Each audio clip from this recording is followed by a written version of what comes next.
Posible umanong magkaroon ng special session ng Senado kahit na nakabreak ang mga regular na scheduled plenary sessions, ngunit tanging mga mahalagang panukala lamang ang tatalakayin at hindi ito para mag-convene ng impeachment court.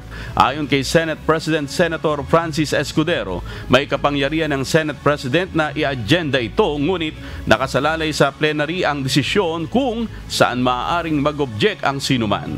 Kung matutuloy ang impeachment laban kay Vice President Sara Duterte, sinabi ni Escudero na ang Pangulo ay maaaring mag-appoint ng kapalit mula sa Kongreso at ito ay pagbobotohan ng Kongreso.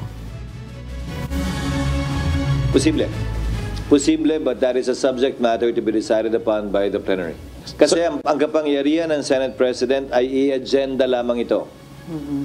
Yung ginagawa namin mga referral sa floor na walang nag-object, sa anumang oras pwede mag-object kahit sino